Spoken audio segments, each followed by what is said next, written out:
am going to give you some notes on how to set up these puzzle problems or word problems.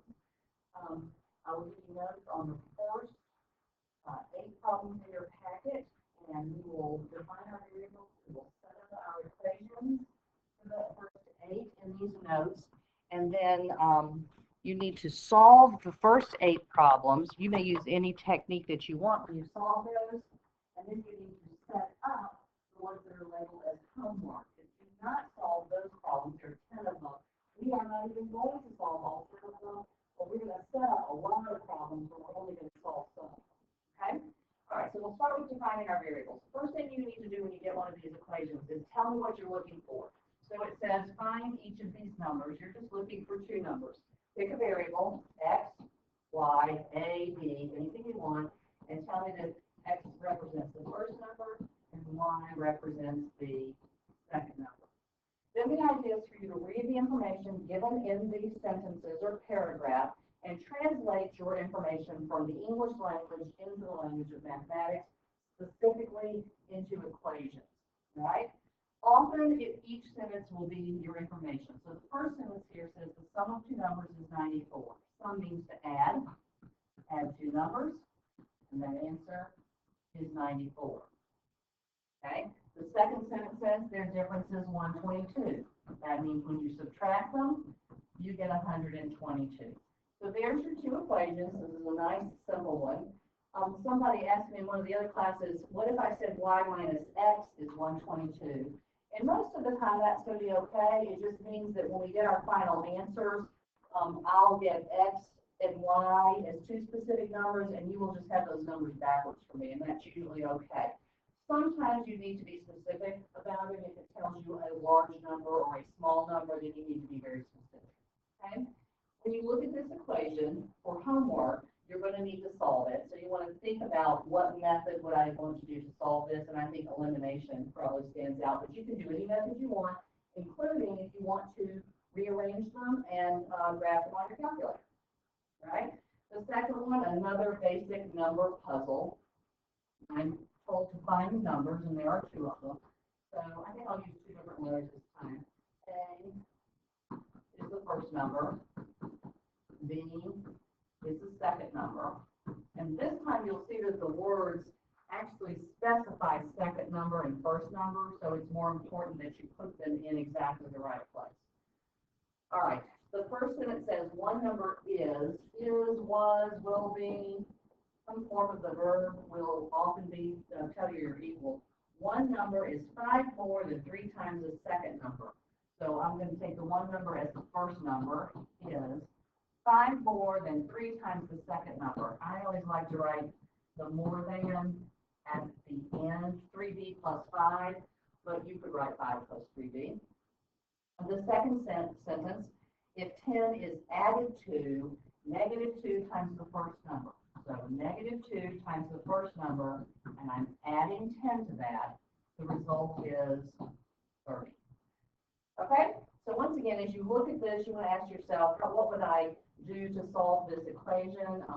You might solve both of them for A and set them equal to each other, or you might notice that this second equation here doesn't even have a B in it.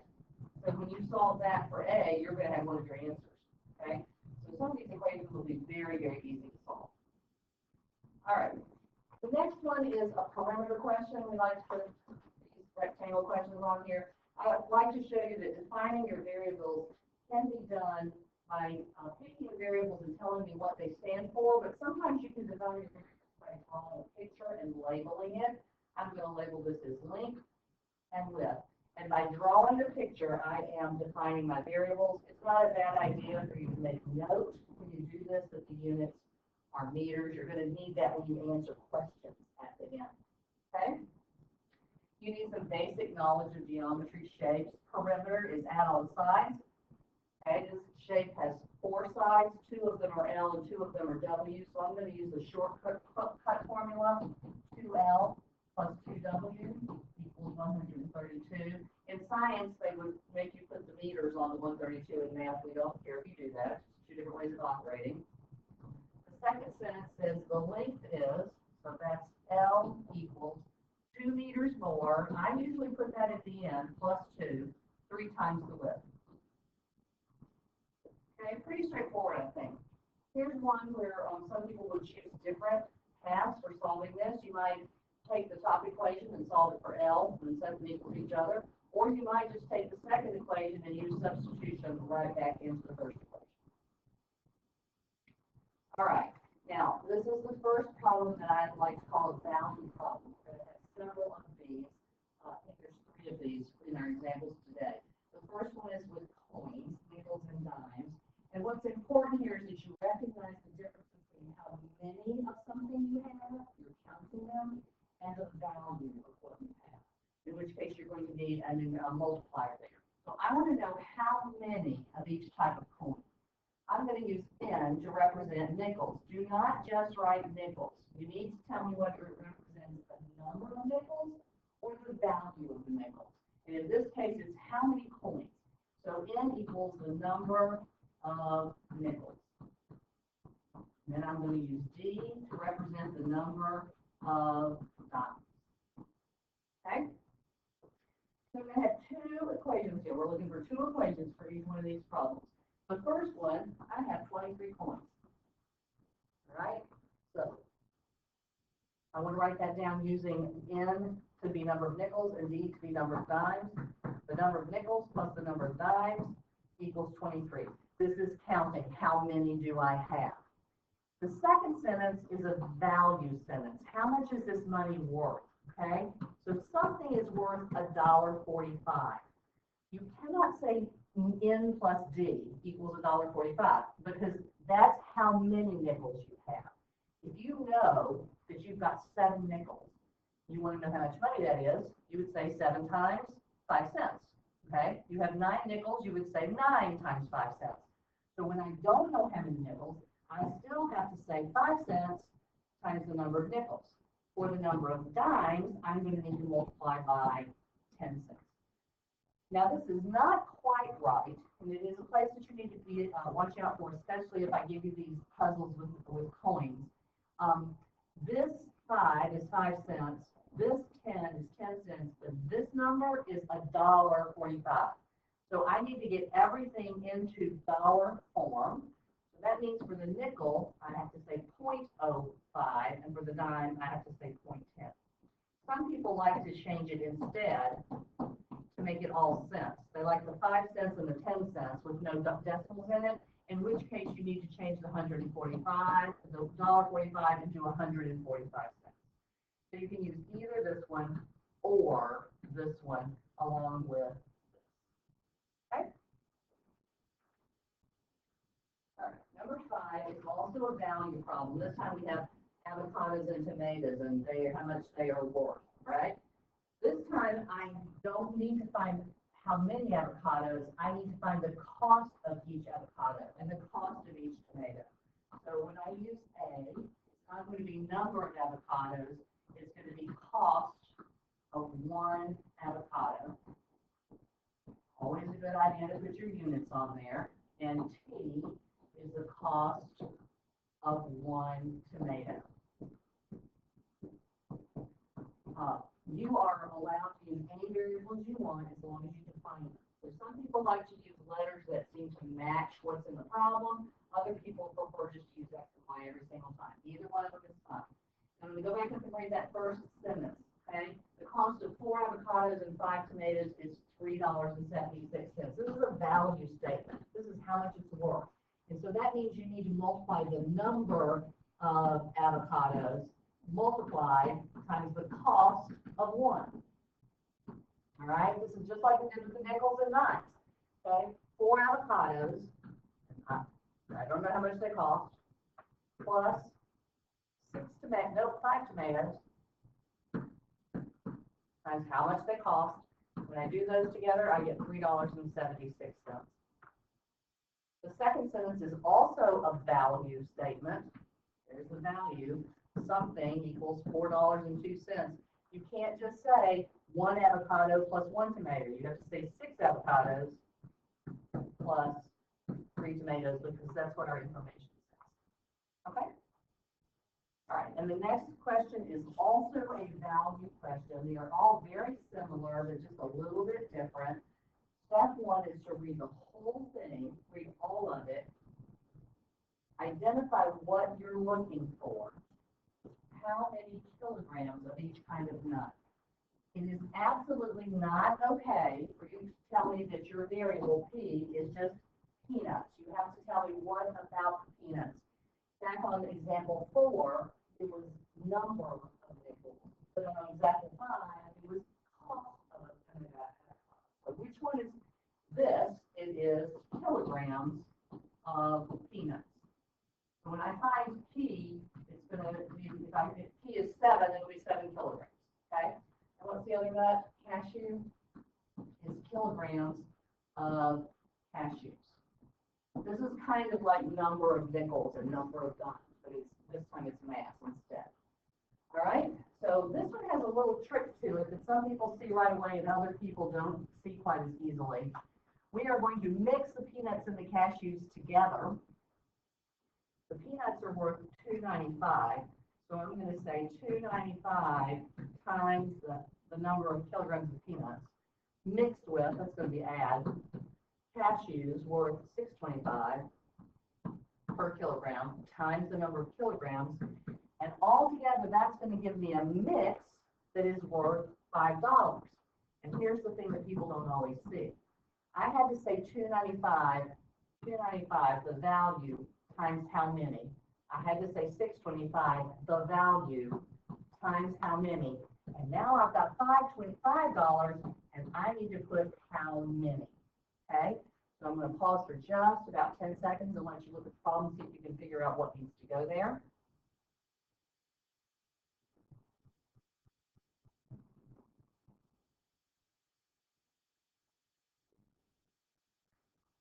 P, kilograms of peanuts. C, kilograms of cashews. And now I need kilograms of the mixture. And the answer is 33. Right there.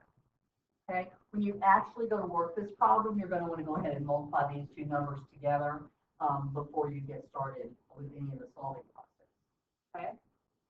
All right. Again, the second equation, some of you have already seen what it is, and a couple of you have not. I want you just to think for a minute. If you can write me a statement about total kilograms involved in this problem without the cost at all, something that's just kilograms. And the statement would be the kilograms of peanuts added to the kilograms of cashews has to equal the total kilograms of the mixture. Okay? I would really like it if you would stop and take a look again at 4, 5, and 6 and try to convince yourself or try to see how those three problems are really just variations on the same thing. We are looking at how many of something we have and how much each one of those things is worth. So there's a counting of some things, and otherwise there's a counting of the value of some things, which involves a little bit of multiplication. All right, the last two problems are something that's just a bit from books for years and years and years. It's little age puzzles. And they just have this little interesting twist to them that once you see it, it's really not that hard, but you do have to be aware of it. Okay, you read the whole sentence, make sure you know what you're trying to find, and define your variable. J is going to stand for James' age now. Make sure you put the word now there. And B is going to stand for Bob's age now. And the reason we're going to put now here is because we had a second point in time in this problem. We had 4 years ago. So here's the thing. If you know how old you are right now, let's say you're, what, 15, 14, let's go 15. Then 4 years ago, how old were you? And the answer is 15 minus 4, which is 11. Okay? But what if you don't know how old somebody is? Like you don't know how old I am. I say, well, I'm X. Well, how old was I 4 years ago? I was X minus 4. And that's what we're going to use for one of our statements in these age puzzle problems. Okay? So first sentence, J is, that word is means right now. That says no. Make it say now. Now. So use these two pieces of information. Jane is twice as old as Bob is now. So I use the J and the B. In the second sentence, I'm going to use how old they were 4 years ago. So how old was Jane 4 years ago? She wasn't J, she was j minus 4. So instead of j, I put j minus 4. So what is this like equals 3 times as old as he was then. He's B right now. How old was he 4 years ago? And the answer is he was B minus 4. That one has to go in parentheses so that you were multiplying 3 times both the B and the 4. Okay? And the biggest mistake people make on these problems is they get the first statement right, and the second statement they just put J equals 3B instead of J minus 4 and B minus 4. All right? The last example, we have Mr. King, and we have his daughter, and they're looking for their ages now. Mr. King's age now, and the daughter's age now. I'm going to take this time to say that if you do not define your variables, the maximum credit for one of these total problems is 10. You have to tell me what the variables represent. Okay? And then I'm going to go back up and reread it. Usually it's one sentence and another sentence. Mr. King is 2 times as old as his daughter is now. This is my now statement.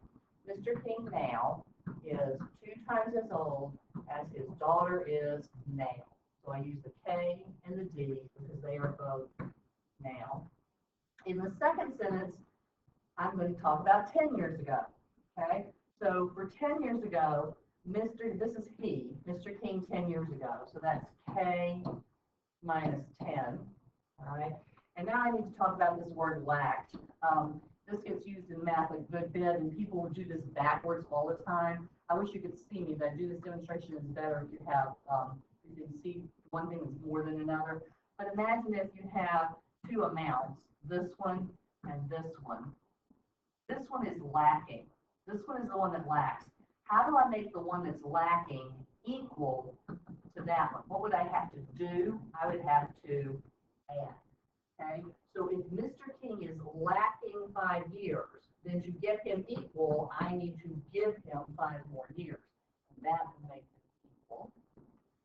And here, being that's kind of the equal sign in this problem, is equal to 3 times as old. That's easy, 3 times.